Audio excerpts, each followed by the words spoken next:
And anybody who advocates for that, I have no time for you. Like straight to the wood chipper. Our good old friend LaVar Burton is back. Oh, Oh, what's wrong, Razor? I saw this. In Star Trek and Reading Rainbow, Star Trek actor LaVar Burton threatens to physically assault members of Moms for Liberty who don't want small children reading sexually explicit materials in school libraries. Here is the story. Here is LaVar Burton, known for his role as LaForge in Star Trek and presenting the children's show Reading Rainbow on PBS Kids, recently threatened to physically assault members of Moms for Liberty. What is Moms for Liberty? Does anybody know what this is? It's the people who were against the porn, the like LGBT porn being in school libraries. Okay. In Florida. So according to the website for Moms for Liberty, it says the organization opposes is sexually explicit materials in school libraries. Their website notes they oppose books in school libraries that have graphics showing sex acts, extreme profanity, detailed descriptions of masturbation, oral or anal and vaginal sex, forced oral sex, sexual. You could just summarize this by all the things Pokimane will be doing once she loses her look. So, and speaking with Newsweek, last November, Moms for Liberty co-founder Tiffany Justice told the outlet, "We're not looking to ban any books." So he popped up, and he is at the National Book Awards, and he says, "Before we get going." I like how they just invited the guy who read the copy on the PBS show about books. Not anybody who's like known for writing books. No, just the guy who played Kunta Kinte, and he was really famous, so he got to host the fucking reading show.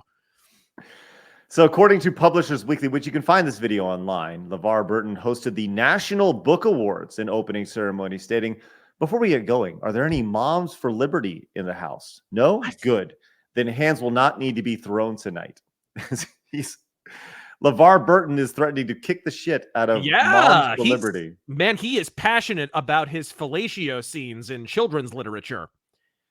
I mean, I don't understand how anyone can be like, yeah, let's show that to the kids. Right. I don't understand. Just don't understand it. Does LaVar Burton have any children? That's a legit question. I hope not. I don't know. Let's find out really quick, because I think that, I mean, surely he has had kids over the time, but does he have kids growing up in this time? I don't know. It says, I'm just looking at for a quick. He's got 2 kids. 2 kids. And how old are they? They're probably not in elementary school age. One is born 1994, and the other one I do not know. But so they're grown. They're grown ass. Yeah, people. Grown ass kids, right?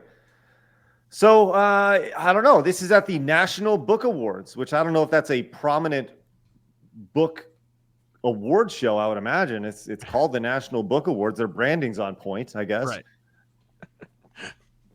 Thoughts on LaForge from Star Trek wanting to beat the hell out of women?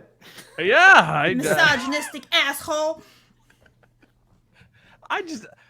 Look, it's all the Star Trek actors, not all of them, to be fair, but the most vocal ones. Whenever they talk about politics, it's all in kind of the same way, right? Like several years ago on Facebook, there was the Trek Against Trump thing. What? That was a thing? LaVar Burton was one of the people who signed on for that. I forget if Jonathan Frakes did. I think he did. Patrick Stewart did, because Patrick Stewart, God, don't even get me started on his politics. He was, back in the day, he was protesting Elia Kazan getting an Oscar because he had testified against communists in the 1950s. So Patrick Stewart's pretty wild with his politics. And I know Marina Sirtis, definitely. So a lot of the TNG guys, but not all of them. You learn this, though. I've mentioned this before. You learn to kind of decode when somebody is a little bit more based in Hollywood. And the clue is they don't talk about their politics. Right. At a certain point, you just kind of look up and realize, hey, wait a minute. I don't really know how Jerry Seinfeld votes. Adam Carolla pointed that out a while ago, but it's true. Like, I absolutely have noticed that. There are Star Trek actors who aren't like this. So please don't cast aspersions on all of them. So he had an interview with Esquire that was published the same day as his blistering, wonderful speech before he gave away his awards. Says in the interview, he was asked, in all your advocacy work, do you hear anything from young people affected by banned books? This is what he was asked this. He responded, here's the thing. I think it's the responsibility of the adults in the room to advocate for those kids, because in many cases, they don't know what they're missing. And they won't know what they're missing because they won't get it, because these people are in some cases being successful. He added, one of the things I'm most thrilled about is that hardly any candidates backed by Moms of Liberty won their cases. There are bright spots, but these are people who would rather children not know the truth. Those kids will never know what they're missing, but it's our job to stand up for them. But it's their voices, to be their voices and their advocates. Has anyone seen the photographs of the books that are not allowed to be? And again, this isn't banning a book. They're not banned from libraries, and I'm sure these are all over public libraries, given the public library system's politics, I'm sure. This is stuff that our taxpayer dollars are being spent on. This is the voters themselves saying, hey, wait a minute, you're stealing our paycheck to pay for this. Don't do that. Don't do that. Don't put these books in our children's schools. Kind of an important distinction to make, actually, there. But you notice they don't make it. This drives me crazy because I can't show you images from that book because I'd be banned on YouTube. Yeah. If I can't show you it on YouTube, what makes you think it's good for a 6, 7, 8, 9, 10-year-old kid? You're a child, right? Yeah. I would say if LaVar Burton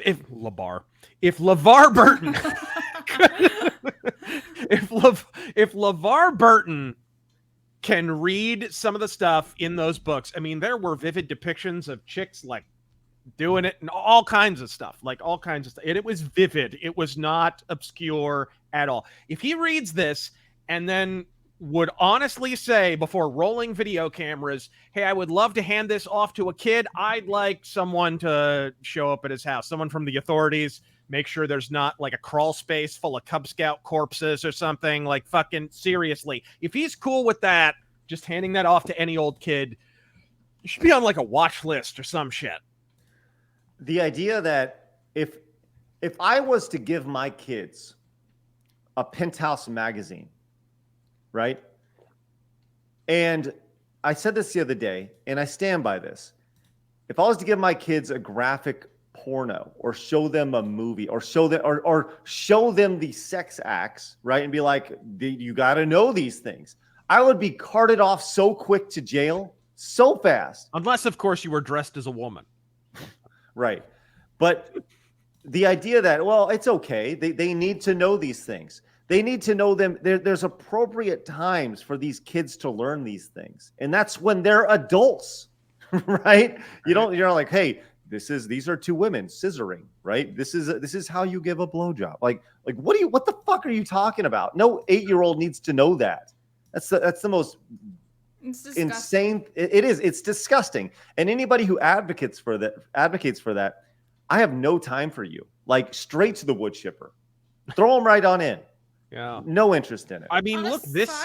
Oh, sorry, Blabs. No, sorry. But on a side note, apparently the daughters worked at Rooster Teeth. So you may have known her, yeah. I'm Googling her.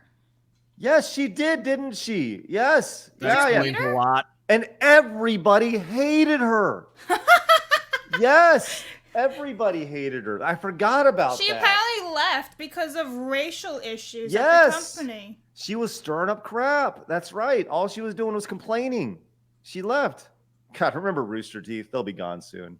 Oh my gosh, it's insane. Wait, they're still around? Yeah, they're still grasping. They're trying to get up. They're still trying to survive, man. Once again, I've been talking about them being dead here for a couple of years. I mean, I have no idea how they survive. No idea how they survive. But that's such a good example of people going in and telling their audience to F off if you don't agree with us, and saying, hey, we're going to go in and we're going to double down in representation and inclusivity. And all you do is invite troublemakers. into it, man. Gotta read what she's been doing. Fire it off.